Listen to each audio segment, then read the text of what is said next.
This is Sam of Historiansplaining. A historian tells you why everything you know is wrong. These lectures are on SoundCloud, Spotify, Stitcher, YouTube, and other platforms. And if you can help to keep them coming, please go to my Patreon page. The link is in the description. So right now, I'd like to share the third part of my series on the history of Florida, Fortresses on Sand. And this one will be on the Spanish colonial era. And I intend to continue this series up to recent times, but my next lecture will be an installment on another ongoing series on the great archaeological finds, and that will be on the Library of Ashurbanipal, the largest cache of records ever found from ancient Mesopotamia, and that one will be exclusive to patrons on Patreon.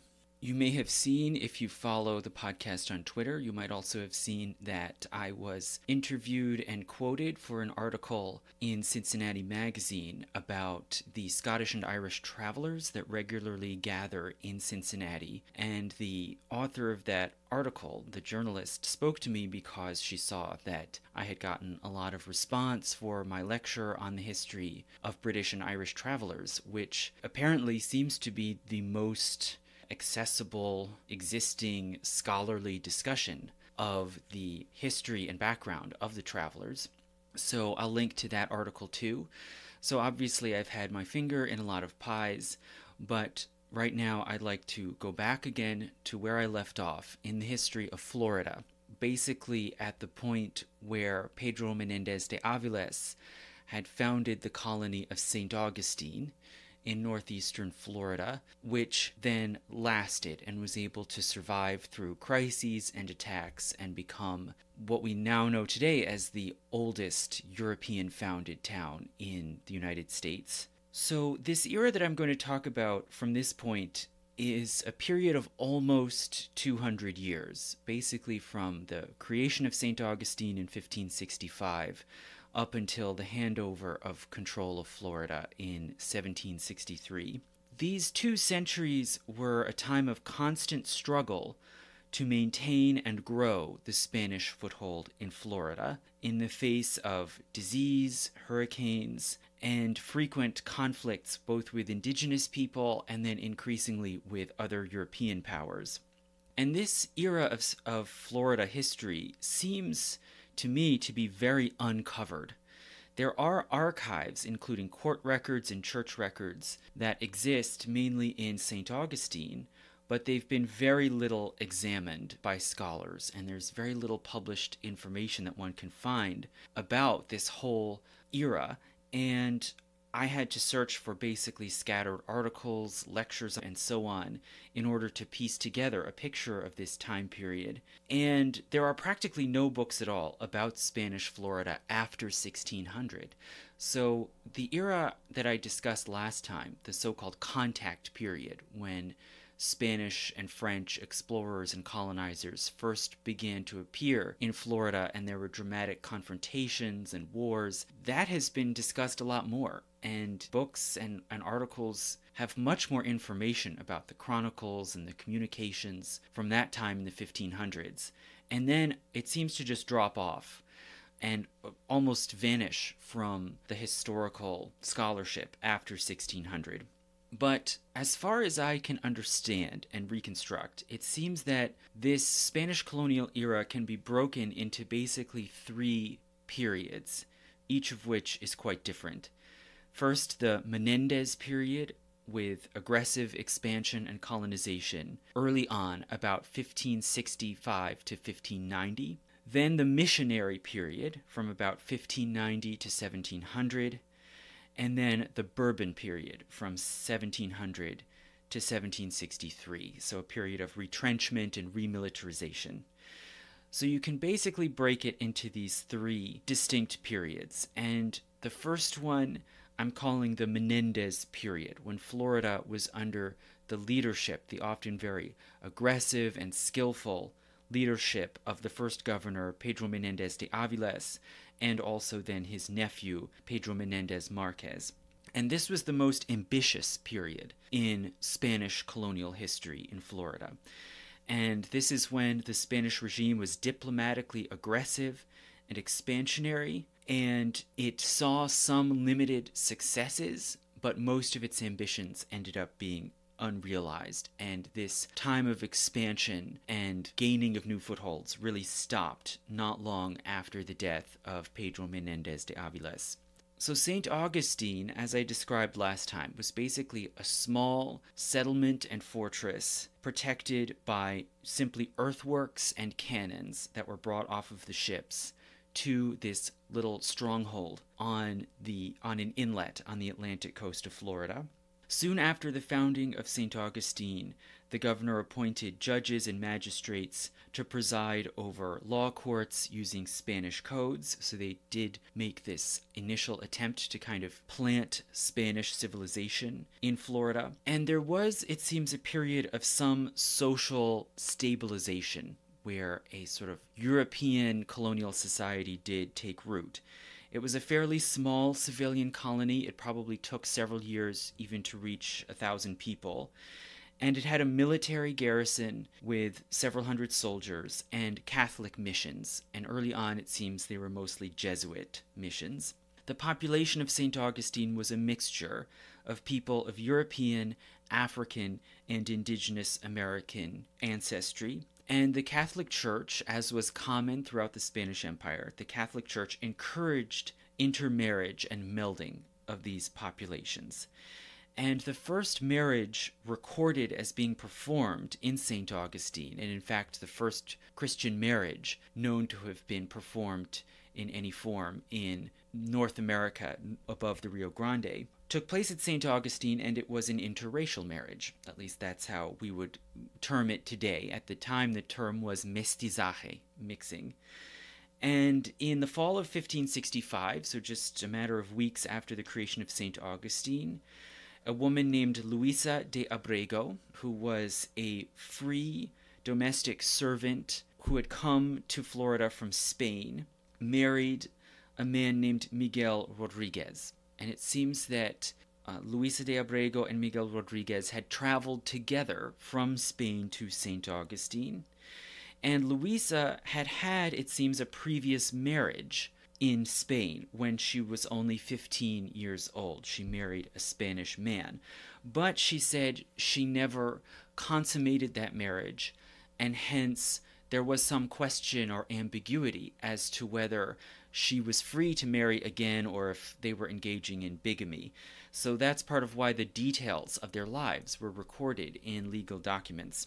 So it seems that she maybe left Spain in order to get away from that relationship, and then in Florida married Miguel Rodriguez. And this is revealing for a number of reasons. Possibly, for one thing, that these two people might have left Europe and gone to Florida for more freedom or to escape from sort of social ties and bonds that held them back in Spain. And so in this way, the colonies offered a sort of escape valve. And this, again, sets a pattern, that this sort of marriage across ethnic lines was pretty common, especially when there were comparatively fewer European women in the colony as compared to European men. So a lot of marriages crossed those lines and boundaries. And St. Augustine, it seems, developed gradually as a military and missionary center and as a port with some degree of trade. But the main purpose, the object that made St. Augustine worthwhile from the Spanish point of view, was as a military and naval base to fend off possible piracy or attacks upon the treasure fleet, the enormous armed fleet that carried gold and silver each year from the Americas to Spain. Now, from Menendez's point of view, that was not enough. He had higher ambitions and hopes for what Florida could accomplish for the Spanish Empire, and he saw it as a realm of colonization that could offer greater benefits and could enhance and expand the power of Spain. So under his governorship from 1565 to 72, and he, it seems, was a really aggressive, authoritarian ruler, basically like a little emperor of the colony, in a similar kind of mold, who sort of left his stamp on the colony of Florida in a similar sort of way to other powerful governors like, say, Peter Stuyvesant in New Netherlands. During his 7 years from 1565 to 72, Menendez used St. Augustine as a base of a double effort to expand both to the north and to the south, and to try to really secure control of the whole peninsula.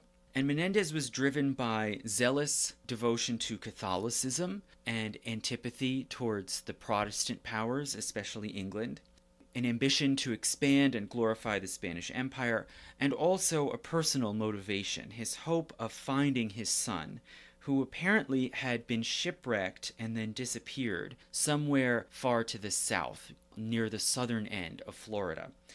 So he is driven by all of these different motives to try to expand and create a chain of Spanish control up and down Florida and further up into North America. So he made attempts to pacify the Calusa, the main large military power down in South Florida, and to plant colonies and settlements down to the south. And also he resumed the long-standing Spanish effort to create a lasting colony somewhere farther north along the Atlantic coast, which could serve as a site of communication back and forth from North America to Europe. So Menendez made this sort of two-pronged attack on the North American continent, and the two lines of advance really happened simultaneously, with Menendez and other officials shuttling sometimes back and forth, north and south. But to look at the north firstly, in 1566, so just the year after the foundation of St. Augustine, Menendez traveled north and established a fortress with a garrison of 200 men on St. Catherine's Island on the coast of what's now Georgia. And the indigenous people in that area were the Wale. And the Wale, it seems at this time, were suffering from severe drought. And according to Spanish accounts, Menendez encountered the Wale just as they were preparing to ceremonially sacrifice captives that they had taken from a neighboring people as a way of trying to bring about rain. And again, this may or may not be true. And supposedly Menendez intervened, persuaded the Wale not to make the sacrifice, and instead to return the captives back to their home country as a way of gaining favor from the god of the Spaniards, the Christian god. And after they did so, it then rained, and so this gave credibility to Menendez's message and helped to pave the way for missionaries to evangelize and convert the Wale.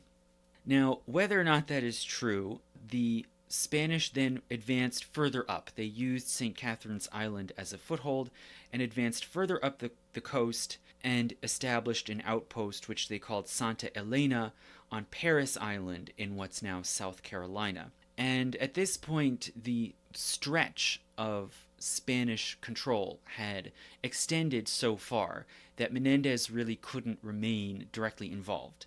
And he had to go back to St. Augustine, and so he appointed a Spanish adventurer named Juan Pardo to explore from Santa Elena into the interior of the continent and to establish further outposts in the land in the hope of creating a secure land route. Their idea was that they could somehow create a land route running along the Appalachians and all the way down to Mexico, so that there would then be a sort of road or pathway all the way from Mexico to the Spanish outposts on the Atlantic coast, and from there to the sea lanes back to Spain. So in 1567, Pardo and his team marched through what's now South Carolina and into the Appalachian Mountains, crossed into Tennessee, and established a chain of small fortresses along the way.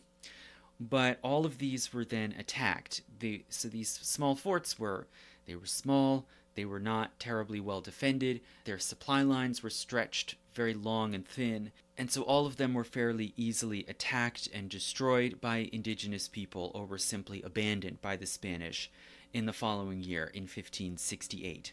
Now, the footholds at St. Catherine's Island and Parris Island did persist for a number of years into the 1580s, but then they started to come under attack by English privateers and pirates, particularly by Francis Drake. And these attacks escalated until in 1587 the fortress at Santa Elena on Paris Island was abandoned, and the forces in that entire northern area were finally withdrawn southward and concentrated back at St. Augustine. So they were forced to retrench at that power base.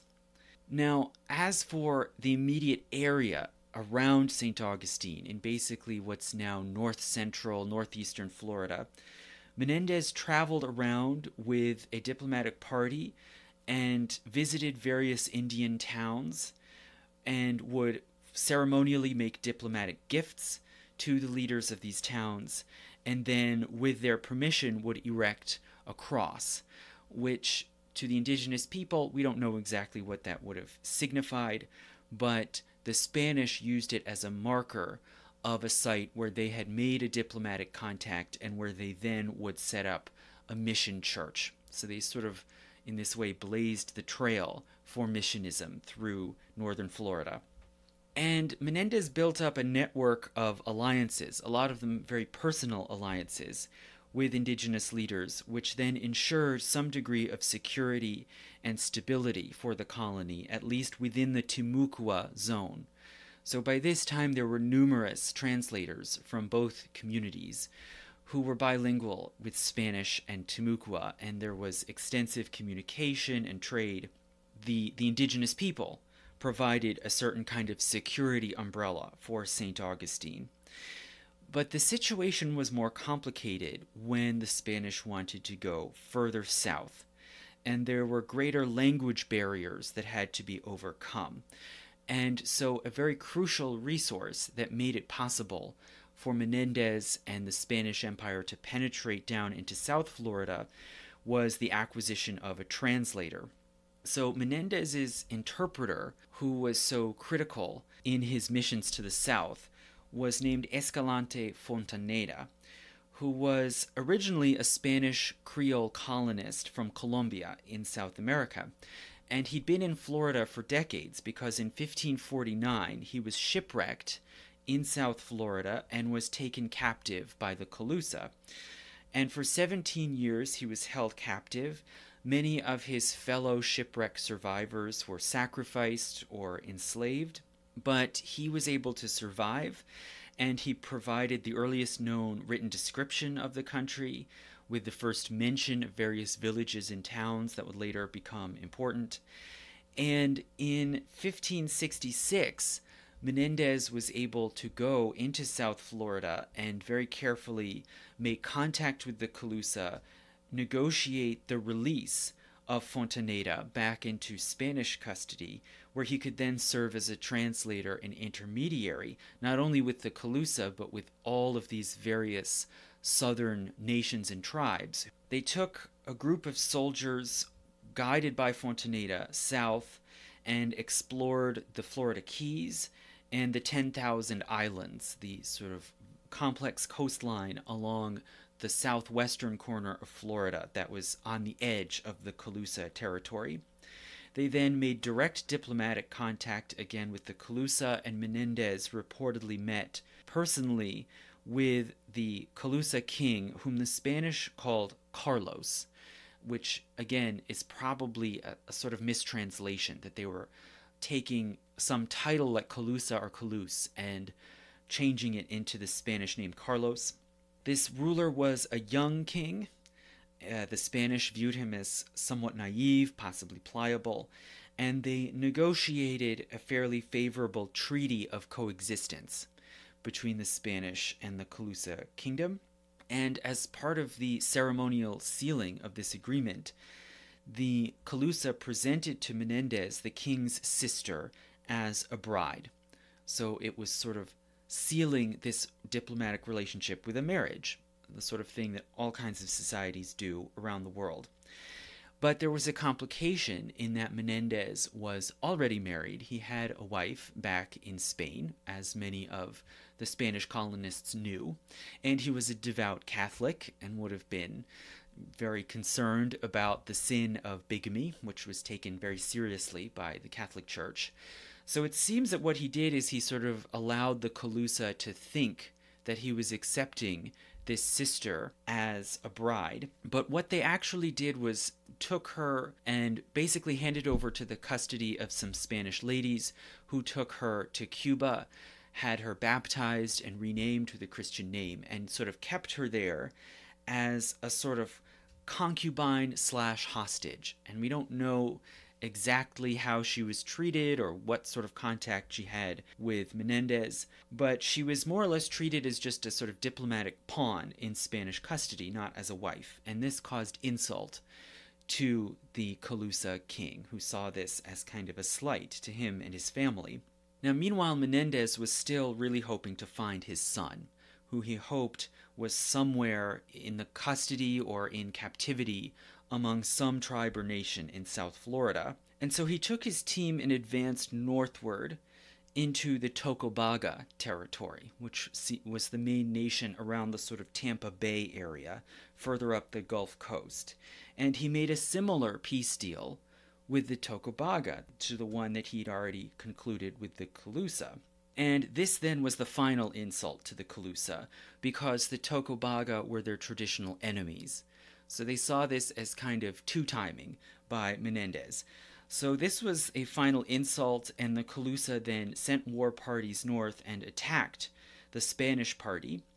And reportedly, King Carlos himself at one point even personally went on one of these attack raids and tried to kill Menendez with a spear, but Menendez was saved by his plate armor breastplate. So after this skirmish, Menendez then sent another small away team south back into the Calusa territory with the goal of assassinating the king. And they were able to do this. We don't know the exact details, but they were able to kill the young king, and they made an alliance with the older war general, whom they called Felipe, who had been kind of like the power behind the throne this whole time and had been resentful of the young king and felt that he deserved to be the ruler. So naturally they played upon this divide and antagonism, made an alliance with Felipe, who then took the throne for himself. But not long after, Felipe then turned on another Spanish party, and in that attack killed a nephew of Menendez himself. So now they're at war again, and so the Spanish send in another team to assassinate Felipe. And after that point, having lost both of these rulers in fairly quick succession, the Calusa kingdom was destabilized and gradually spiraled into disorder through the 1570s and 80s, and eventually they basically disappear from the historical record. Now, the following year, in 1567, Menendez went on another trip down into the south, but this time landed on the eastern coast, on the Atlantic shore, instead of the Gulf Coast. And he encountered a people called the Ayis, who I've mentioned before, but who are fairly mysterious. And this encounter probably happened on the shore around what's now Vero Beach. It led to a cold standoff. Rather than a productive diplomatic exchange, it led to a cold standoff, and the Spanish simply withdrew without causing a war. Thereafter, Menendez returned for a time to Spain, and while in Spain, he was appointed as adelantado, so basically as sort of superior, overarching governor, and as governor of Cuba. So he now has sort of multiple offices managing the Spanish strongholds, both in Florida and the West Indies. This was a great promotion with many more new duties and powers. And he spent the next several years then shuttling frequently between Florida and Cuba, mainly trying to seek out and combat pirates, stateless renegades, or privateers and sea dogs sponsored by the Northern European states. In 1571, he shipwrecked and went ashore again in Ayis territory.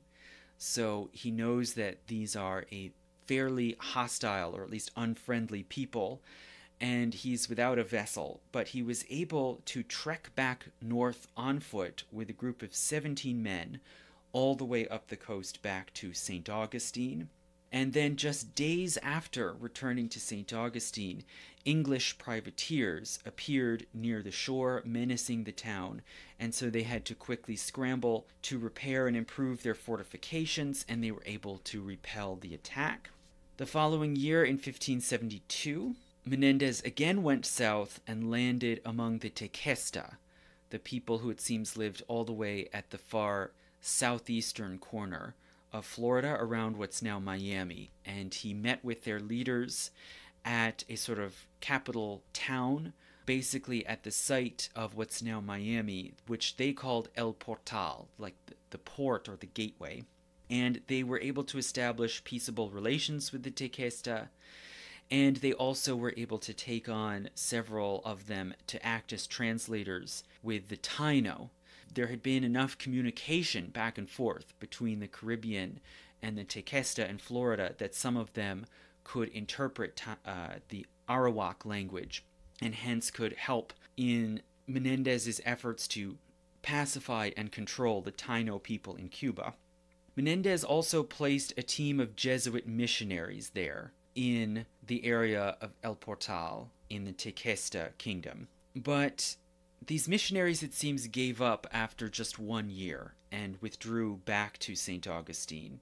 And this might be indicative to some degree of this very early period where missionism did not advance as quickly or as effectively, and where it was directed largely by Jesuits, who are, of course, a very learned priestly order, and one that puts a great emphasis on correct doctrine.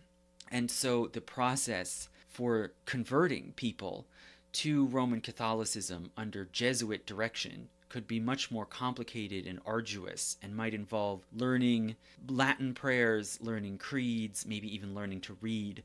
And maybe it was not so effective or fruitful, and so it seems that these sort of early Jesuit missions largely failed. Later in that year, in 1572, Menendez went back on another trip to Spain. His health rapidly deteriorated. Maybe he had contracted some disease, which then brought him low in Spain, and he died 2 years later in 1574. So by the time Menendez died, the colony of Florida was reasonably securely founded. There was a fairly strong Spanish foothold in Florida with various kinds of outposts, but with, of course, the main power center at St. Augustine. But the colony was never profitable. There were no good cash crops that they had found that could be grown in the soil and climate of that area, and of course there were no finds of gold or silver like in South America or Mexico. The harsh conditions of the tropics, the diseases, the storms, the hostile indigenous people, all of these conditions led to frequent mutinies and desertions by the soldiers in the garrison, and the relations between the colony and the Indians in the region, which were so crucial, were really managed almost entirely through Menendez himself. He was really the hub of all of it. So this network of alliances and relationships largely collapsed after he died.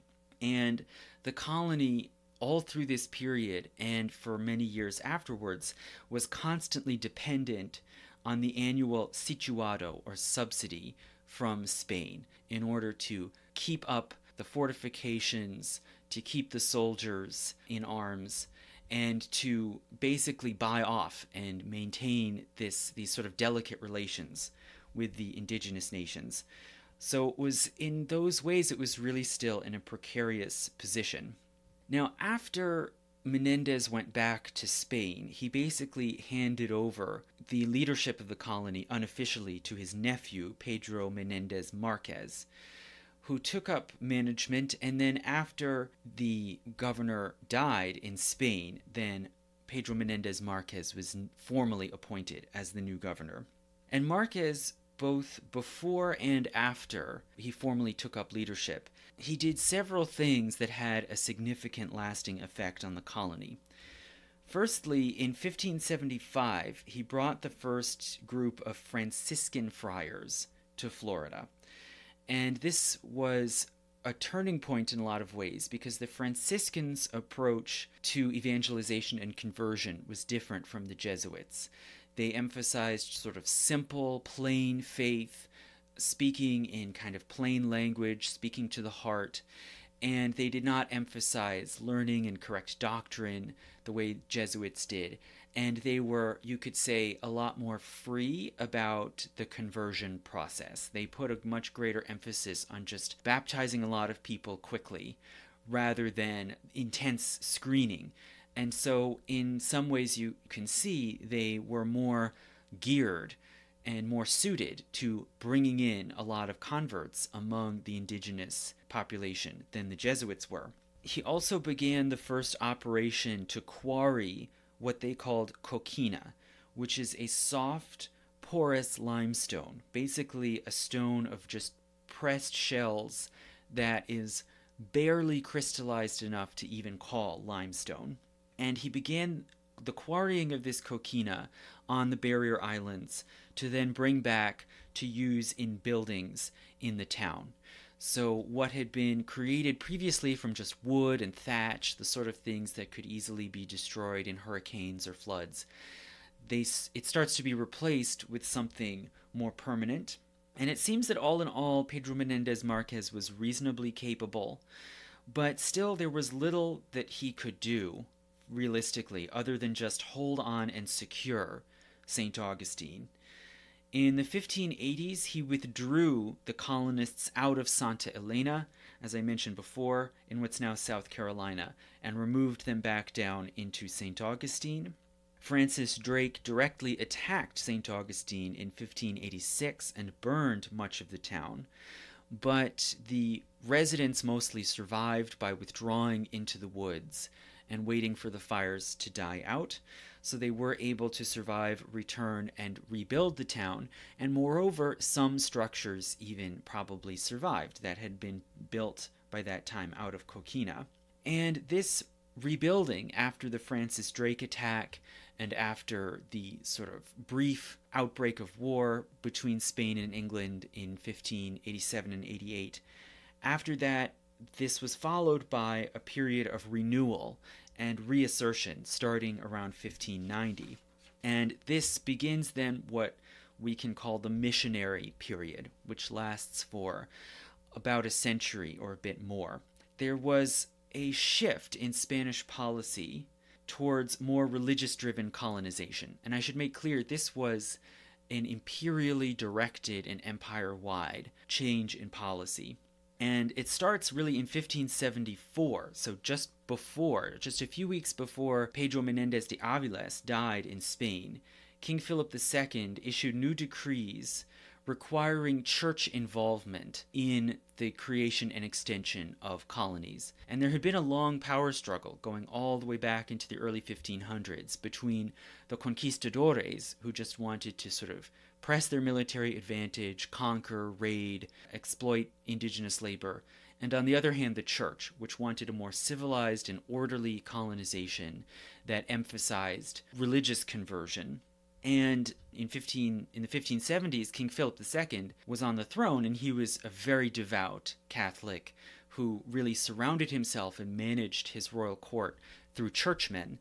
And so he really came down on the side of using the church as the advance shock troops of empire, rather than literal fighters and conquistadores, using missionaries, especially like Franciscans, who would sort of spread the faith first and then lay out a pathway then for Spanish rule.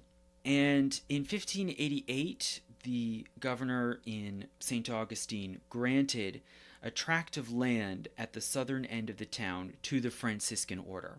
So they now have a pretty large foothold of valuable real estate that can depend on a certain degree of security from the proximity to St. Augustine. And the Franciscans built a large wooden friary and church, which they called Nuestra Señora de la Concepción, or the Our Lady of the Immaculate Conception. And through the 1590s, this friary was used as a base for a renewed missionism. which maybe was spurred on also to a great degree by English activity and the brief, short-lived English colony at Roanoke Island, which created fears of Protestant encroachment into North America. So there was a sort of campaign of missionism, an effort to convert particularly the powerful leaders of indigenous tribes and towns, and this provided a very convenient way to stretch limited resources, right? Because there was limited manpower and limited money in St. Augustine itself, they could benefit by harnessing the manpower and the ideological zeal of the church to extend Spanish influence and to get indigenous people to align themselves to the Spanish Empire. And at this point, in the 1590s, the Floridians have basically abandoned their effort at expanding to the north and south. All of those efforts have somehow failed, and now the new direction of travel is to the west. So the colonists used Christian missions, trade, and also threats, coercion, threats of violence to gain power over tribes to the west, basically extending across what's now northern Florida. And they wanted to secure a pathway extending from St. Augustine over into western Florida and the Gulf Coast, the area around what we now know as Tallahassee and Pensacola. And they called this overland route to the west Camino Real, or the Royal Pathway. And this could serve, they hoped, as a crucial communication link in this larger prospective route that I talked about before, going from Mexico to the Atlantic and from there back to Europe. And they used their influence and force and threats of force to coerce Timucuan peoples to relocate onto basically a band or chain of mission sites, stretching from St. Augustine to the site of what had been Anhaica, the old Appalachian Kingdom capital, basically at what's now Tallahassee. And they built a large mission at the site of Anhaica, which they called Mission San Luis de Apalache. And over time, the town that developed around this large mission came to be called Tallahassee, which means the old town. It's just a phrase meaning the old town in Muskogean languages, so the language group spoken by Appalachee, Creek, Choctaw.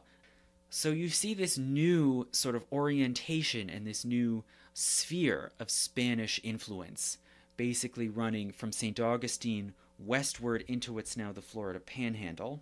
And all kinds of indigenous peoples had to decide and weigh and judge how to respond to this new developing situation in the 1590s and the early 1600s. So I'll just talk about 3 examples of significant or revealing indigenous tribes in Florida that got caught up in this massive sort of power realignment in the missionary era, and that have been examined to some degree by historians and archaeologists. So I'll just discuss briefly the Potano, the Ocale, and the Acuera.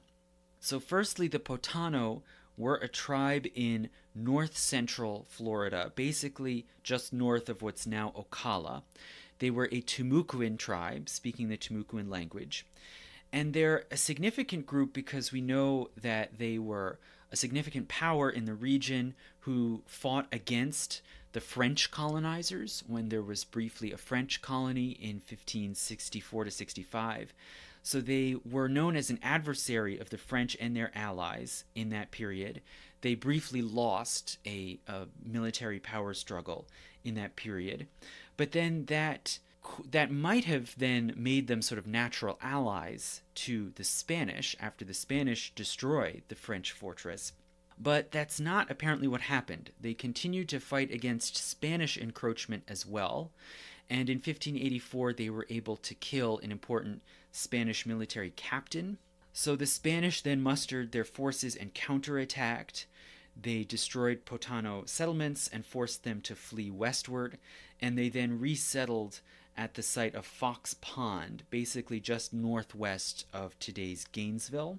Through the rest of the 1580s, Franciscan missionaries did make occasional visits and try to appeal to the Potano people at their main town, but they could not set up any permanent mission.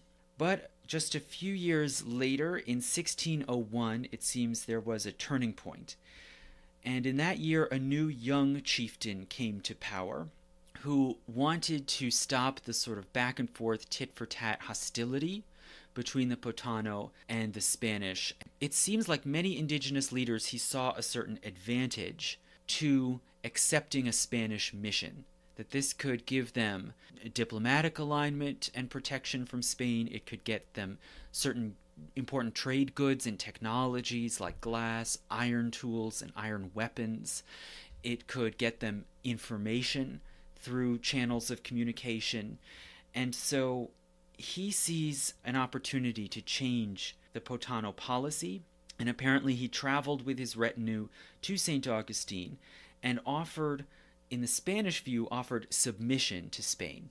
But this sort of diplomatic encounter could be very ambiguous, right? To the indigenous people, it might have been seen more as a sort of carefully negotiated treaty between equals involving a military alliance, but the Spanish viewed it as sort of recognizing Spanish superiority as a civilized Christian nation and the submission by the Potanos. So this is the sort of ambiguity that could always happen. Regardless of how you describe it, they work out a military alignment and they arrange to have a Catholic mission placed in the Potano town. And this was followed through on then in 1606 when the first permanent mission, or so-called doctrina, was founded in the Potano territory, and it was called San Francisco de Potano. And it seems that within the first year or so, about 1,000 members of the tribe were baptized. And that was what was reported just a year later in 1607. So you can see here the Franciscan missionaries really like to act fast and get big numbers. But increasingly, after that point, as the Potano are pulled more deeply into the Spanish orbit, the Spanish start to make labor demands through a system they called repartimiento, which was similar to the encomiendas that had been carried out in the Caribbean and South America, but it tried to be maybe a little more flexible and to sort of negotiate the terms, but still the Spanish claimed the right to demand labor for a certain number of days in the year from the people of the tribe. And over time, this demand for labor, combined with repeated outbreaks of disease, led to suffering and anger. The population, it seems, of the Potano was about 3,000 as of 1650. And this is probably somewhat diminished from what it had been before. And as they suffer demographically and they become more and more disillusioned and embittered with Spanish control, in 1656 the Potano joined into a massive Timucua revolt, where many different Timucuan tribes across Florida that had accepted some sort of unequal partnership with Spain now tried to throw off the Spanish yoke, drive back Spanish power, and end the repartimiento. But the Spanish were able to suppress the revolt, and it failed after about 9 months. Many towns and missions were destroyed, but then were later rebuilt in the aftermath of the war, and the Spanish you can see as taking advantage of the situation, that through the course of this war, they destroyed and displaced many towns and villages, which then, once they regained power over the population, they were able to basically relocate people again to selected mission sites along the Camino Real and to try to use them as sort of human infrastructure for the empire. But this didn't work for very long because all of this violence, disruption, and repeated disease epidemics just further reduced the Timucuan population until they just didn't have the power anymore, even just to secure this route of the Camino Real. And the Potano in particular suffered a severe disease epidemic of an unknown nature in 1672. By 1675, their population was reduced to only 160. So just a tiny fraction of what it had been 25 years earlier. And the population was clustered basically just around two very small mission towns. So with these populations, like the Potano and other Timucuan tribes, so much diminished, they had to secure and exploit this zone of territory in a different way. And they basically moved in Spanish colonists and animals into this area instead. So the Spanish government granted tracts of land around Timucua territory to colonists to set up cattle ranches. The land in this area was sort of subtropical savanna, reasonably conducive to cattle ranching. But the Indians, of course, complained about cattle encroaching and eating their crops, which was a common problem all around the European empires in the Americas, that the Native Americans depended on certain territories for hunting and fishing, and those could be encroached upon and really destroyed as European domesticated animals encroached and crowded out the local ecosystem. So there's this sort of tense and ambiguous situation here in the late 1600s where it's unclear whether the Spanish even really benefit from or will want to maintain these relationships from these massively weakened and diminished tribes, or if they'll just try to somehow colonize it with cattle ranches. Now, before this was resolved in the 1680s, other Indian groups began to invade the region from the north, and these were largely allied with the English, who now had created colonies of their own, not just in Virginia, but further down the Atlantic coast into what the Spanish considered their territory. So the English start to play upon and use their own relationships and alliances with Indian nations and use them as advanced raiders to harass and weaken the whole Spanish mission system in Florida. In particular, materially, what the English stood to gain from these attacks was captives for the slave trade. So many Timucuan Indians and other indigenous people around Florida were harassed, raided, and then often taken captive and forcibly removed up to Charleston in the new colony of South Carolina and sold as slaves.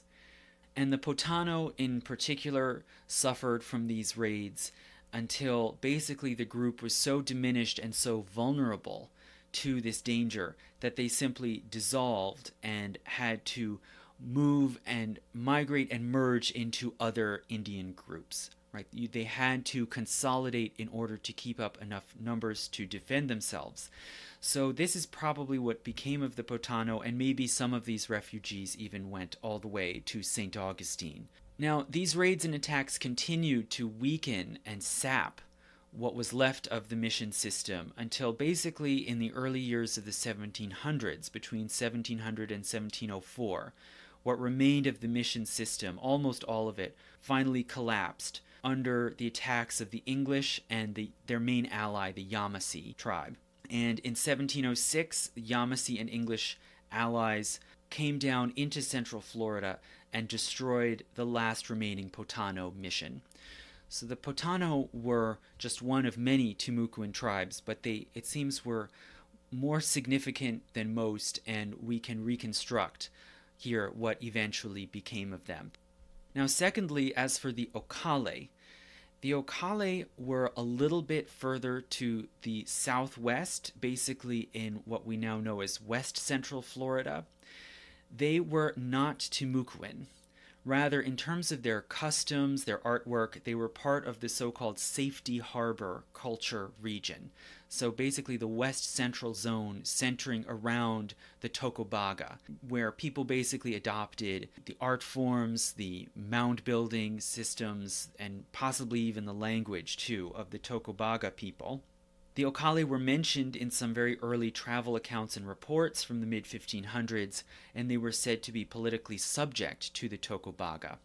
So there was some sort of little empire or confederation with the Tocobaga at its center, and the Ocale were basically at the northern edge of that domain. The Ocale were unusual as a non-Timucua tribe that was pulled into the Spanish orbit.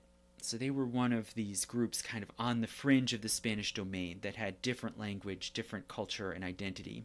And we don't know exactly how or why, but in 1597, a group of delegates, a sort of joint delegation of Ocale and Aquera leaders from these two tribes, traveled together to St. Augustine.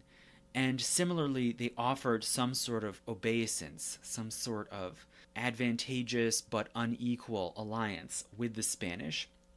And they asked for missionaries to be placed in their territories.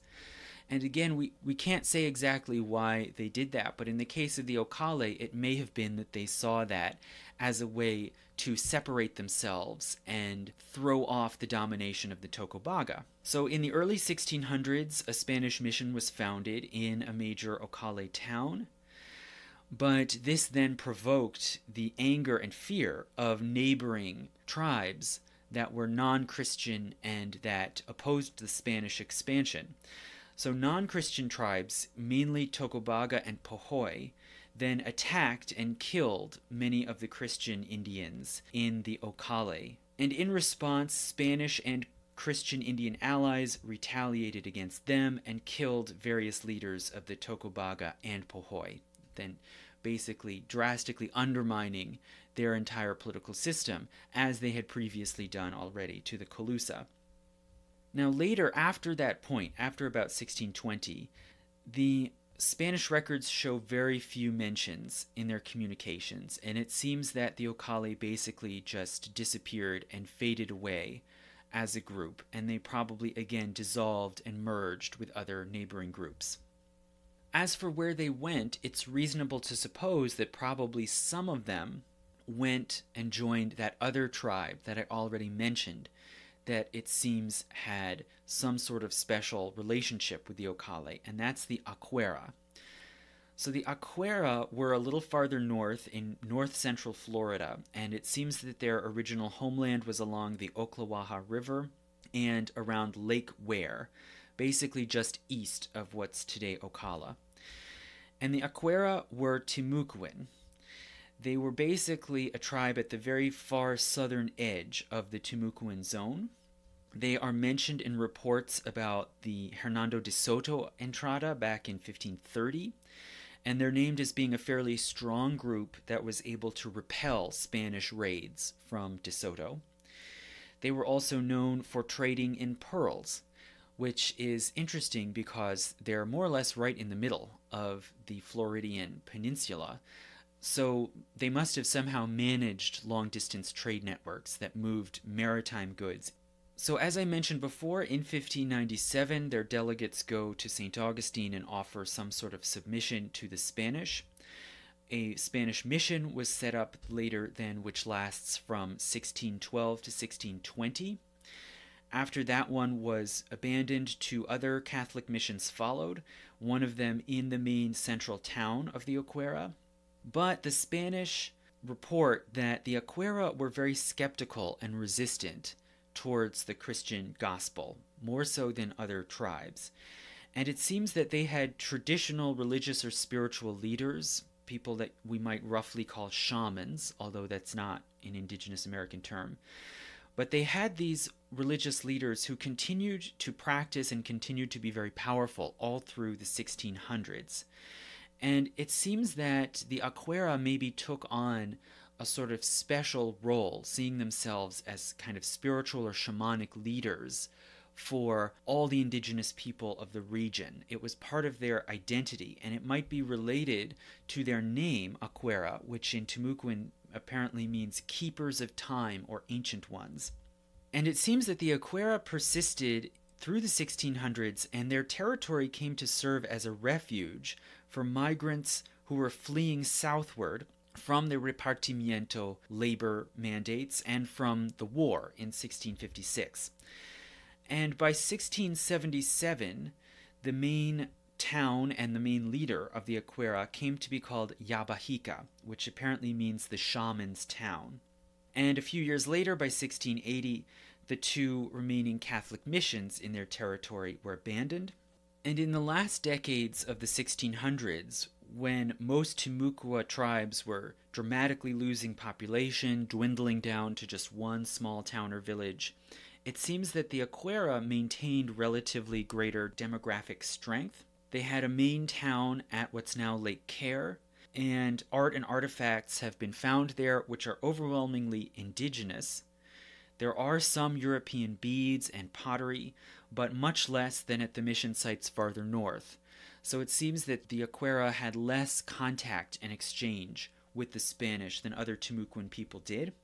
And the foundations have been discovered of the Santa Lucia mission in Akwera, but it has been found that there were very few burials there. So it seems that it's true that most people of the tribe did not convert to Christianity. So they stand out as a sort of persistent center of continuing indigenous life and resistance to Christianization. It's not clear what happened to them. They also disappear from the written record after 1700, once that sort of final onslaught and disaster strikes northern Florida.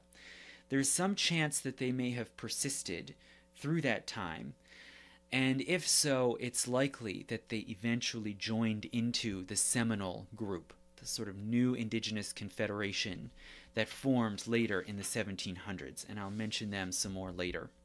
So if we back up again and look at the broad view, there was reason to think in the early 1600s, it seemed as if Florida was succeeding by the strategic use of this mission system, and that they would be able to create a corridor of communication and trade across the land, and as part of that, create a sort of cordon sanitaire, a kind of defensive barrier to stop Northern European encroachment down into Florida.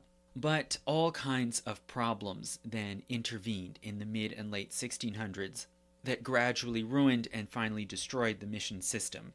So a major early factor in the breakdown of the system was the arrival of new diseases. So there had always been certain diseases that had plagued the Spanish colony in Florida, such as smallpox and measles, common crowd diseases that ran rampant in the early modern era. But then the first yellow fever outbreak hit Florida in 1649 to 51.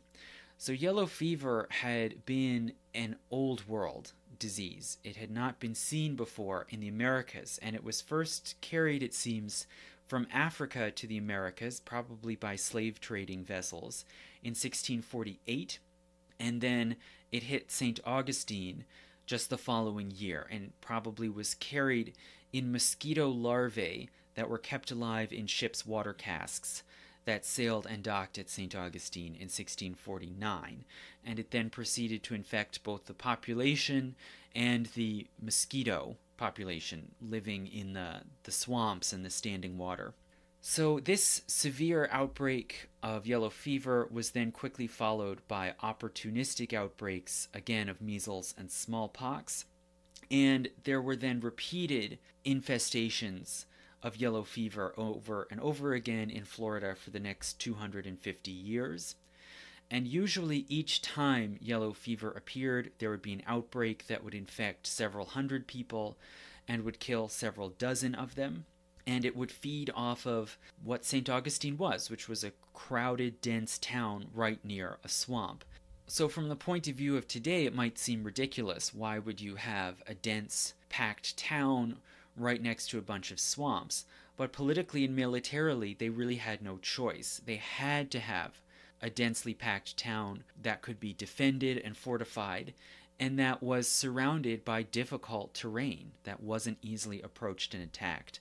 So they were really stuck, you could say, between a rock and a hard place. And for these reasons, the combination of the disease environment and the military threat, it was really impossible for St. Augustine to grow significantly all through the rest of the 1600s and even the early 1700s. Then, following on the heels of that, of course, there was, as I said before, the Timucua Rebellion in 1656-7, which led to more loss of population, a great deal of flight to the north, the west, or the south, and the weakening of the defensive chain along the Camino Real. even after the mission sites had been rebuilt. And then on the heels of that, there was increasing encroachment by Northern Europeans, by the English and the French. There was piracy and raiding. In 1668, St. Augustine was sacked by pirates. And then there was the increasingly concerted and organized campaign by the English and the Yamasee Confederation to harass, undermine, and weaken Florida. And this really took off after 1670, when the English created a permanent colony called Carolina, centered at the town of Charleston. And the Yamasee began raiding further and further afield to the west and to the south into Florida. And they preyed upon the increasingly weakened tribes in Florida. And this had a really tremendous destructive effect on the colony, but the Spanish did not take this completely passively. There were certain things they could do to try to counteract this growing threat, and it prompted a wave of new fortification around the colony. And first and foremost, the Spanish began the building of El Castillo, or formerly El Castillo de San Marcos. So in 1672, the government began building a new up-to-date fortress on the mainland side of the harbor of St. Augustine. So rather than at the mouth of the harbor on a barrier island, they put it on the mainland, maybe because that would be more defensible from sea attack, where these raiders, these pirates and privateers were coming from. And they call it, as I said, El Castillo de San Marcos. And it's designed to have very high walls and strong corner bastions from which they can fire off cannons. And it's made out of coquina, that soft, porous limestone of compressed shell layers. And it took 23 years to finish. It was a massive project for such a small colony, and it finally was completed and went into service in 1695, which was fortunate because this was just before the beginning of a war with England. And when the English attacked St. Augustine and tried to take the fortress in 1701, the tremendous engineering advantage of the fort was revealed, which is that the coquina could absorb cannonball impacts rather than splitting. So it may seem as if you have a fortress, you want strong, rigid stone, but a rigid material may gradually crack and crumble, which is what would happen under continuing cannon fire. But the coquina is soft and porous, and so it could just absorb these impacts without opening a fissure. And the fortress was built in order to make up for the apparent softness of the stone. It was built with especially thick walls, and it was found to be basically impenetrable. And that's largely why the fortress still stands there today, even after having been attacked and besieged so many times. Also further to the west, the Spanish could no longer rely on the strength of these aligned Christian indigenous groups, so they began to fortify to the west as well, and they built a fortress called San Marcos de Apalache near the mouth of the Walkulla River, basically south of Tallahassee, close to the Gulf Coast. And it was a wooden fortress that could house 400 Appalachian warriors and 25 European soldiers, and it basically could control the coastal route along the Gulf Coast. Now, finally, the last really important new strategic position that the Spanish took up was Pensacola, which was another colonial town founded in 1698 on what we call Pensacola Bay. So this was the same basic site where the Spanish had attempted, but after a few years failed, to create a colony back in the 1550s. But they returned now after 140 years to attempt to create a colony on Pensacola Bay. And in this case, they were motivated also largely by the French. So the English had created the Carolina colony, which was now a near neighbor and a threat to Florida on the Atlantic coast. But on the Gulf, the French had now sent parties and explorers all the way down the Mississippi to the Gulf Coast, and were scouting out and preparing to plant a colony somewhere on the Gulf Coast near the Mississippi Delta. So the Spanish are now seeing another threat to the west, and so they preempt by sending out explorers to quickly survey the area in 1693 to 94. And these scouts and explorers made very exaggerated reports about the richness and hospitable environment. And so the Spanish crown invested then in creating a colony on Pensacola Bay in 1698, managing to get there just 1 year before the French founded their colony at Biloxi in 1699. And the Spanish initially set up a presidio, basically a fortified complex with a Christian mission, a fortress with barracks, and a civilian village on the mainland shore of Pensacola Bay. They found that the environment was not nearly so paradisal as it had been described. It had poor soil for agriculture, extreme heat in the summer, tropical diseases, but nonetheless the presidio hung on to existence through the early 1700s. And the European colonists at Pensacola, even more so than in St. Augustine, were overwhelmingly male. And so they had sexual and domestic relations with mainly indigenous women and also captive or free African women. And often this led then to intermarriage, which again was encouraged by the church, which tried to cement a Catholic society and to evangelize the neighboring indigenous people. And so the result was a highly mixed and stratified Creole society in Pensacola.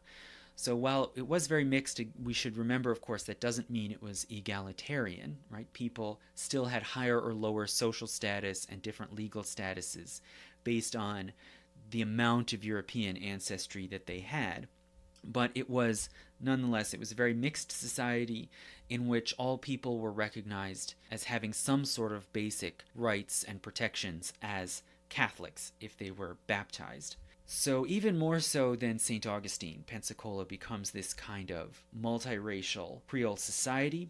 And so in sum, by 1700, you can see the formation of a somewhat firmly planted colonial society anchored by two main towns, with St. Augustine in the east and Pensacola in the west. But in between, the chain of missions had been decimated, and most of them abandoned by this time. And so the colony was increasingly exposed and vulnerable to attack from the north. And this really came dramatically into play when, in November 1700, the King of Spain, Charles II, the last ruler of the Habsburg dynasty, died, and died without a clear heir. And this led to a succession crisis over who would replace him on the Spanish throne. And the succession crisis pulled in the fears and the interests of various other European nations, which then jumped in to the dispute, and it led to a massive war, which in some ways you can see as kind of the first pan-European war, or the first global war, practically, really. So this was called the War of the Spanish Succession, with Spain and France on one side supporting the Bourbon claimant to the throne, Philip, and various other powers, including England, opposing them. And this War of the Spanish Succession dragged on from 1701 to 1714, and it created a new kind of escalated threat, particularly to Florida, which was now right on the front lines of inter-imperial competition between Spain, England, and France. So as Philip, the Bourbon claimant, takes up rulership in Spain, he seeks to continue the militarization of the empire that had begun earlier in the 1600s, especially in these frontier zones like Florida.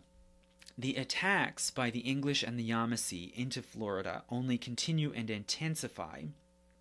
And furthermore, the English, as the Yamasee, are gradually diminished in power by violence, warfare, disease. The English and their trading emissaries increasingly make unofficial alliances with the Creeks.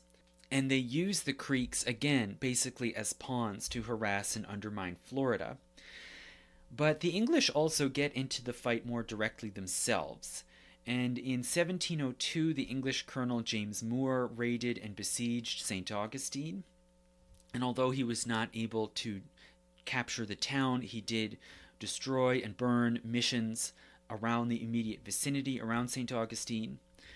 Pensacola was besieged twice in 1707 by mainly Creek warriors.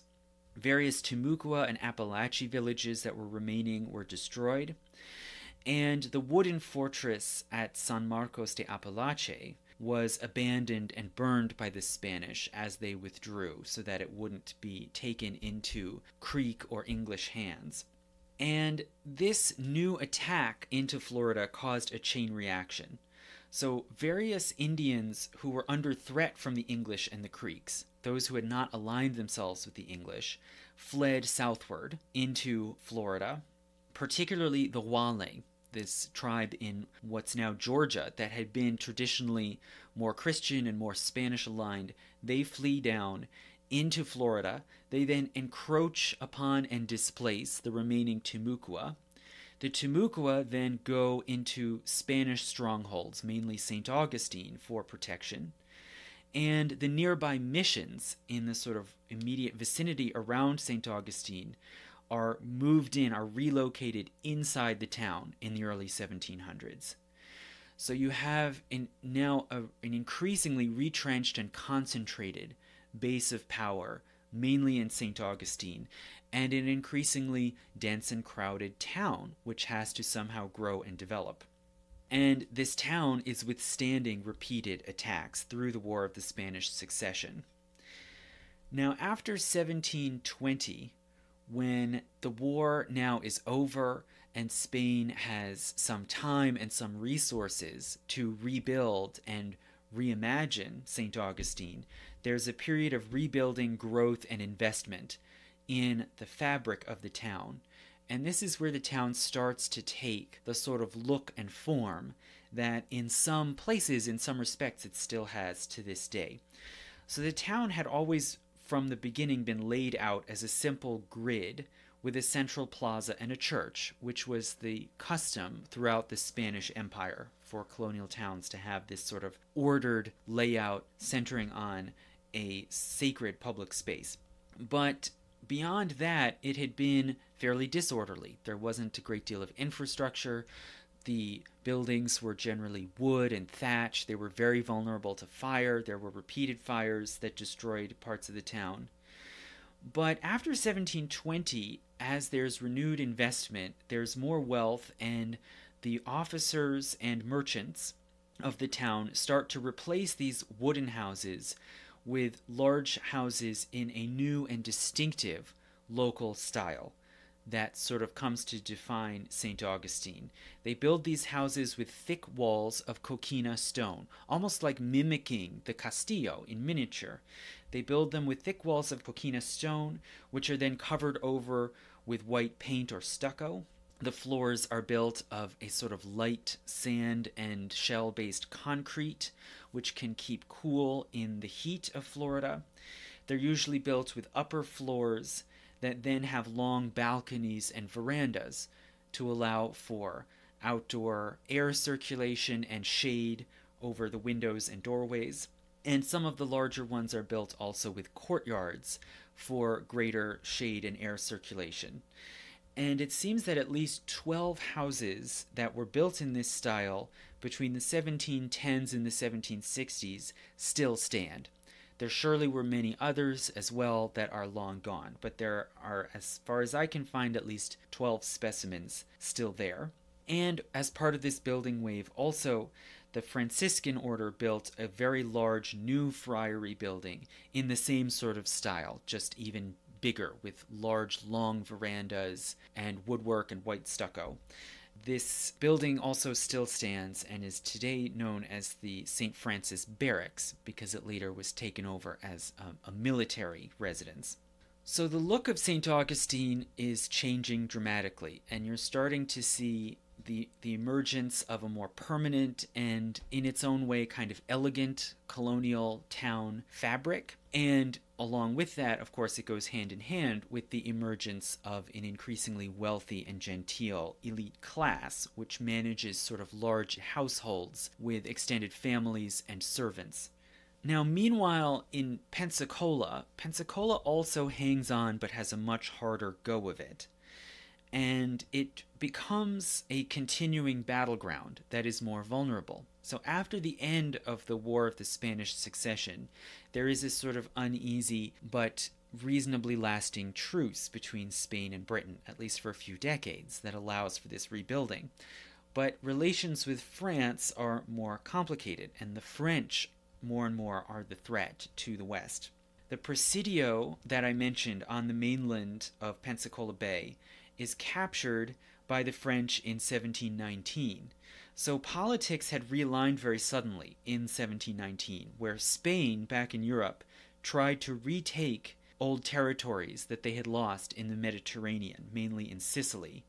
But as they make this move to try to retake control of those lands, a coalition forms that sort of gangs up against them, and it includes France. So France, which had been their ally just a few years before, now turns against them. And very suddenly, in 1719, the French governor of Louisiana, Bienville, suddenly showed up in Pensacola Bay with a fleet, and they coordinated a pincer attack with French-aligned Indians who showed up on the mainland. So, almost out of nowhere, the Presidio is surrounded on both sides, and the Spanish commander was totally taken off guard because reportedly he didn't even know that war had been declared. It was that sudden, and the French got the jump on them, and the Spanish had to surrender on the understanding that the residents could stay in the town and the Spanish soldiers could peaceably leave and evacuate the barracks. The French then occupied Pensacola for 3 years, from 1719 to 1722. But after the colony was hit by an enormous destructive hurricane in 1722, the French simply abandoned and burned much of the town as they left, again to try to prevent the Spanish from retaking it. So the Spanish then moved back into Pensacola Bay and refounded a new presidio at a different site on Santa Rosa Island, on a barrier island, maybe because they thought that would be more defensible from Indian attack from the mainland. But this presidio too was hit by tremendous devastating hurricanes in 1741 and 1752. And so that one also was abandoned, and the colonists moved back again to the mainland. And they created another presidio in 1754 called San Miguel de Pensacola. So this was technically the first time that this name Pensacola was used formally as an official place name. And this third presidio on the mainland was basically on the site of the present-day city of Pensacola. And it grew over the following few years to become a somewhat prosperous regional port, largely through trade with the French and the British, which technically was illegal and was very politically fraught, but Spanish merchants and the Spanish state simply couldn't supply the market demands of Pensacola, and so instead they traded, or in the official terminology, smuggled with the French and the British. And so really, although it was technically a Spanish stronghold, their actual tie to Spain was very weak. They really had to sort of see to their own needs and interests, and they were fairly isolated out there far to the west, more connected in many ways to the French colony in Louisiana. So again, this is the situation as it sort of restabilized again in the mid-1700s, with this sort of colony in some degree of renewal, centering around these two main poles of St. Augustine and Pensacola, and now relying really more on investment and involvement from Spain, and also from a new developing Creole elite within the towns. Now, as for the indigenous people, as I said, they have been just tremendously devastated by the events, by the warfare, by the political exploitation, by the disease outbreaks of the 16 and 1700s. But more and more new groups are coming into Florida in the 1700s that see some sort of opportunity to exploit the natural environment and to make new alliances and new political formations. So the details of exactly how this happened are unclear, right? Because the indigenous people themselves did not produce written records, and a lot of this new process of migration and reorganization happened outside of Spanish control and probably outside Spanish awareness. So the details are very unclear, but it seems that the mass migration began particularly with groups of Creek Indians, especially Lower Creek Indians from the area that's now Alabama. And these Lower Creeks were escaping, for one thing, from the domination of the Upper Creeks, and there was a lot of ongoing tension and feuding between Upper and Lower Creeks. I mentioned this before in my lecture about Tulsa. This is how one of these Creek towns ended up migrating west and becoming Tulsa, Oklahoma. But other smaller tribes and villages moved south. They wanted to get away from the domination of the Upper Creeks and also did not want to align with the British or the Spanish either. So for whatever reason, they had judged that it was not wise or advantageous to try to, as many other tribes had done before, to try to gain an upper hand by making alliance with the European powers.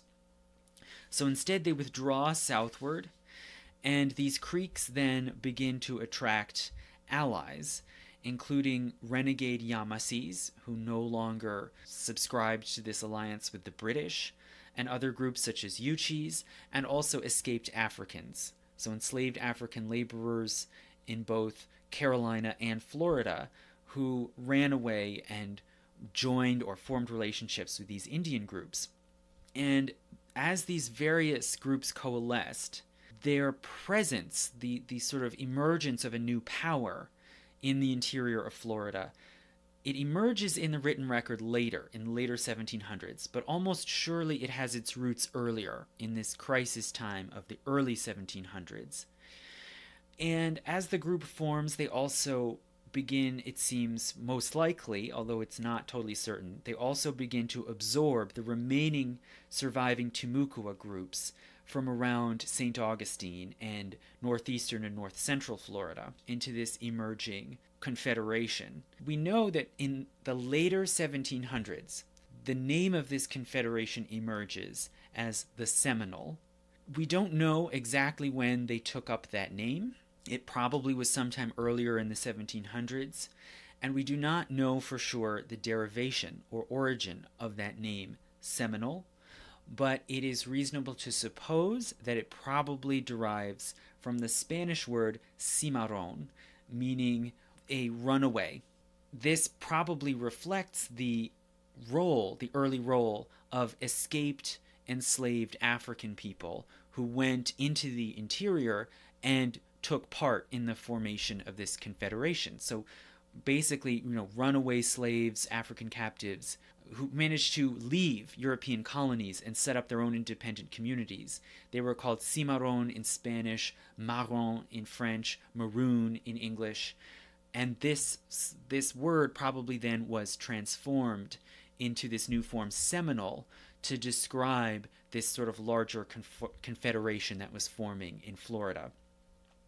So again, that was most likely already happening and well on its way by 1750, but we don't know much about it until later, until they start to confront and come into conflict with the European powers. So again, the colony is going through these transformations and these repeated crises all through this Bourbon period, right, under the Spanish Bourbon dynasty.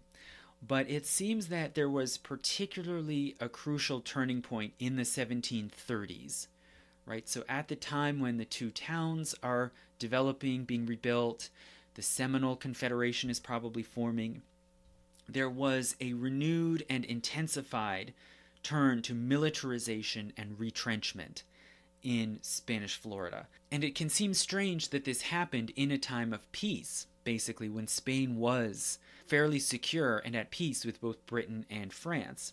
But it probably happened largely in response to the rapid growth of the Carolinas as they became an increasingly powerful, prosperous slave plantation colony, and then the founding of Georgia, of another British colony, even further to the south in 1733.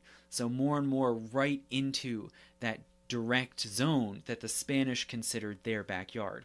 So it was probably because of this provocation of British expansion that the Bourbon government really redoubled their efforts at militarizing and fortifying Florida. In 1738, the Spanish reoccupied and rebuilt San Marcos de Apalache over on the Gulf Coast near Tallahassee. They reoccupy that site and begin building a new fortress, this time out of stone, not wood and earthworks. Also in the same year, in 1738, the governor of Florida, Montiano, granted a large plot of land 2 miles north of St. Augustine to a company of about 100 free African people. And this group, it seems, was led by a militia captain named Francisco Menendez, who was a veteran of the Yamasee Wars of the early 1700s. And on this plot of land, they form a fortified town with a fortress and barracks, which was called Gracia Real de Santa Teresa de Mose, or very often just for short called Mose. And Mose, it seems, was the first known African-led town created anywhere in mainland North America. And this was part of this effort, again, to fortify and defend the vulnerable northern flank of Florida. But it was not a spontaneous move, just sort of pulled out of the air by the Governor Montiano. It was the culmination of a very long process, so the town was long in the making. And it emerged from the differences in terms of practices and policies of slavery between the Spanish Empire and the British.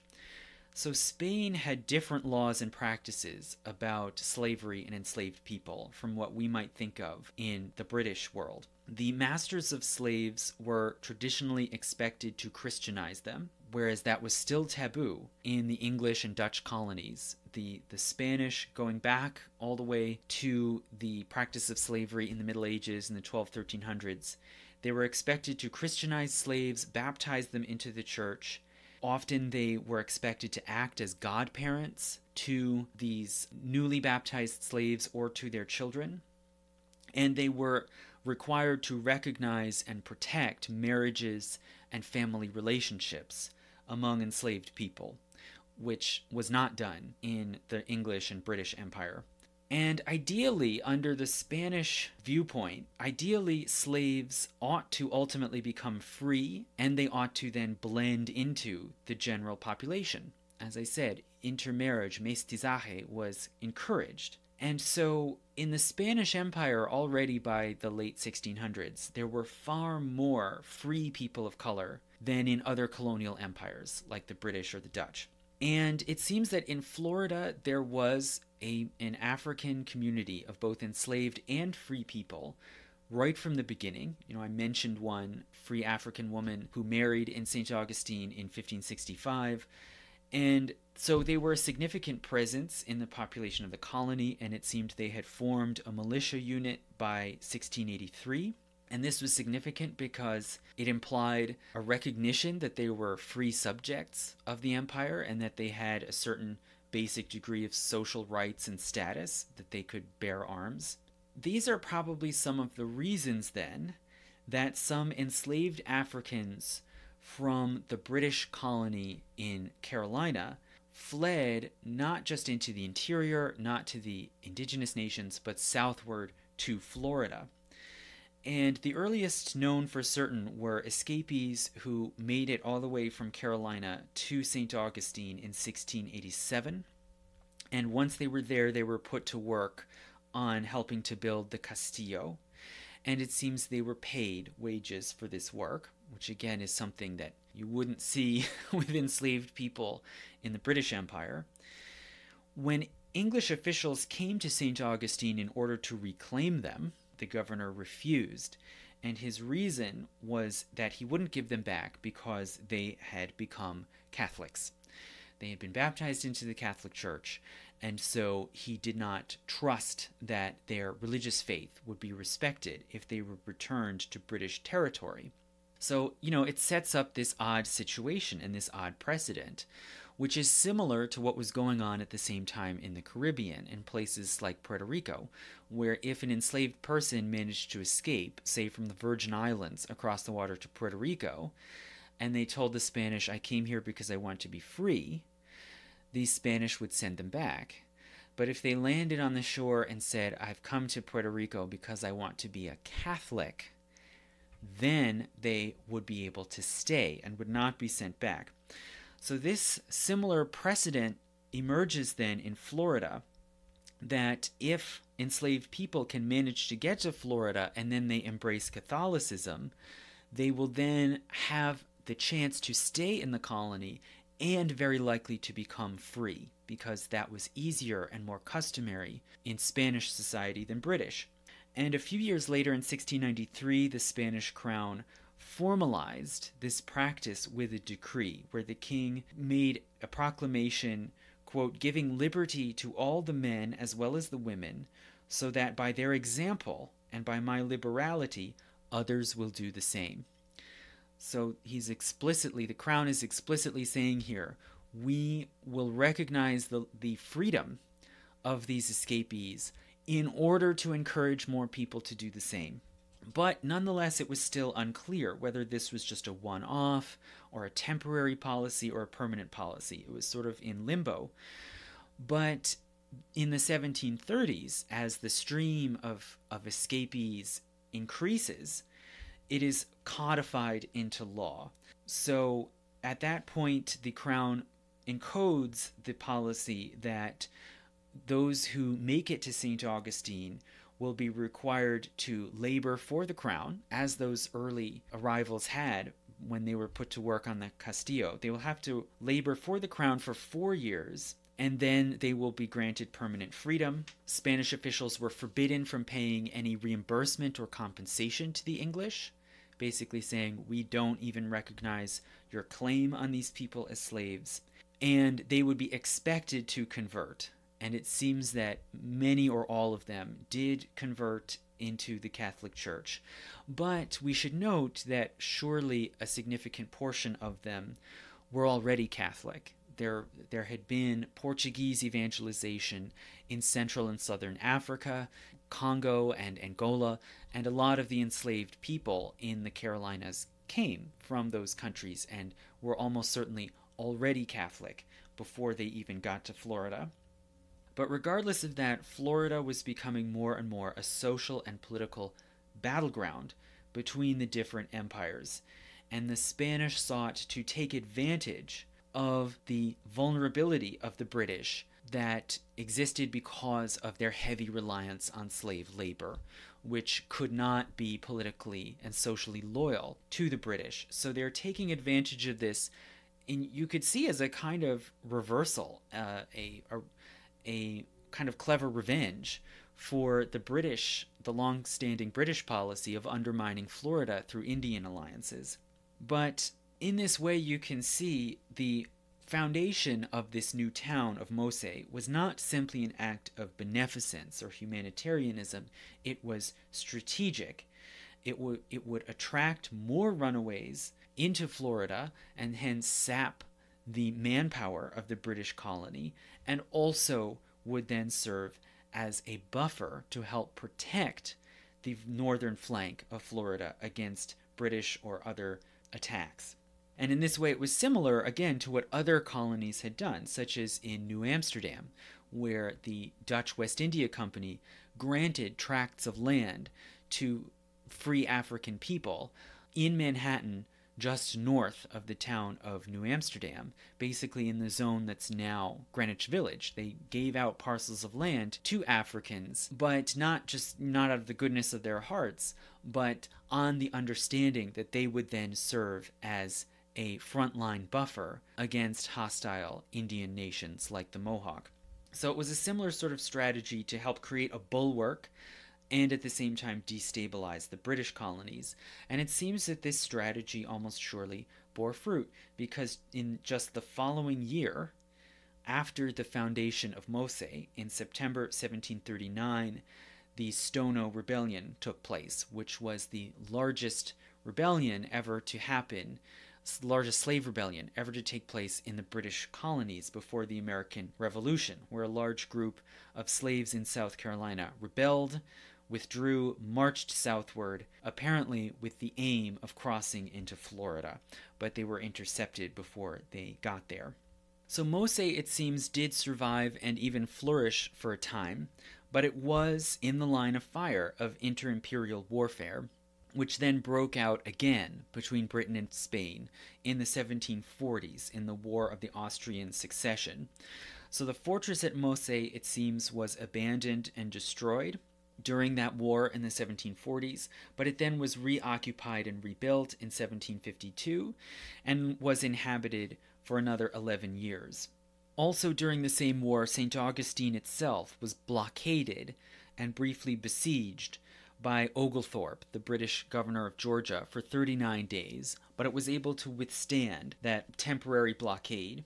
And in response, after the British withdrew in 1742, the Spanish built another fortress out of coquina just south of St. Augustine called Fort Matanzas, which would be able to stop blockades blocking the outlet to the sea. So all in all, through these various crises and through the warfare of the 1740s, the Spanish were able to hold up successfully against attacks from the British and to hold their ground. And the colony did not fall through the War of the Austrian Succession in the 1740s, and then again during the 7 Years' War in the early 1760s, when Spain again went to war against Britain. So this was a remarkable success for what had been a very vulnerable, precarious, under-resourced colony, but these Bourbon efforts had apparently borne fruit. And moreover, their successful defense of Florida was part of a broader, fairly impressively successful war effort against the British in the early 1760s. So in the 7 Years' War, Spain actually did fairly well, considering that it was viewed as an old, declining, decadent power as opposed to the new, growing dynamo of Great Britain. They actually put up a pretty good fight in the 7 Years' War, but the big exception was that the British fleet captured Havana in Cuba from the Spanish in 1762. And with the fall of Havana, basically Spain now couldn't effectively control all of Cuba, and their communication between Mexico and Spain was threatened by this new British stronghold at Havana. So this was an enormous crisis for Spain, and it forced the Spanish to come to the bargaining table and work out some sort of arrangement, both with the British and with their allies, the French, that could compel the British to hand back control of Havana back to Spain. So in this very complicated three-way diplomatic negotiation, Spain agreed to give up Florida in return for getting back control of Havana. So Florida never fell. It never fell to the British or the French, with the exception of Pensacola for a few years in French hands. But it was traded away as part of this diplomatic arrangement because it was not understood to be as valuable as Cuba. And furthermore, the rest of the continent experienced a reshuffling. So Spain and France, they had fought together. They were both ruled by Bourbon kings who were relatives. They fought together as allies against the British, but they had very different goals and priorities. And the French actually wanted to bow out of the fight sooner than the Spanish did. The Spanish felt that they were doing okay and they could keep going. So they had to work out a deal by which Spain would agree to withdraw and make peace with Britain. And so Spain and France worked out the Treaty of Fontainebleau. And that treaty involved France partitioning Louisiana. So the French now had a large colony up and down the Mississippi Valley and controlling a lot of the Gulf Coast, which they called Louisiana. But in this treaty, France agreed to give up all of Louisiana, and the town of New Orleans and the western side of the Mississippi would all be handed over to Spain. It basically would just become an annex to Mexico. So that was handed over to Spain, but east of the Mississippi, apart from New Orleans, east of the Mississippi, the colony that had been French, running from Baton Rouge through Biloxi to Mobile, all of that would be handed over to the British as part of this final treaty with Britain. So France handed over that section, that eastern section of Louisiana, as well as all of French Canada, over to the British. And this was a big success for Britain, because now Britain had uninterrupted, undivided, complete control over the entire eastern seaboard of North America, from Canada and Nova Scotia down through the so-called 13 colonies, through Georgia, and to Florida, including all of what had been Spanish Florida and that eastern section of Louisiana. So they now had really more territory than they even knew what to do with. In February 1763, British officials went and formally took possession of all the fortresses in Florida, including at St. Augustine and Pensacola. The Spanish withdrew their garrisons, including the Company of Free Africans at Mose. They withdrew and mostly resettled in Cuba. So it reasonably seemed at this point that this was basically the end of Spanish civilization in Florida. And a lot of the civilians also withdrew down into the Spanish West Indies or Mexico in order to remain in a Catholic society rather than be under the rule of the Protestant British. And the British very soon took this chunk of territory running all the way from Baton Rouge on the Mississippi over to St. Augustine on the Atlantic, and they split it into two chunks, into what they called East Florida, which basically was St. Augustine and what we now know as Florida except Pensacola, and then West Florida, which would be Pensacola, Mobile, and over to Baton Rouge. And this began the British period in Florida. So I hope that next time I will talk about the period of tumult when Florida was passed around multiple times among various different powers, eventually then becoming a United States state. But before I continue with that, with the story of Florida, I expect I'll post the next installment on Doorways in Time, the Great Archaeological Finds, and that will be on Patreon for patrons. So if you want to have access to it, please sign up on Patreon, or you can support the podcast in other ways, such as through PayPal. If you want to use a different route like that, just email or comment. We can arrange that. But thank you so much for listening, and I will talk to my patrons soon. Thank you.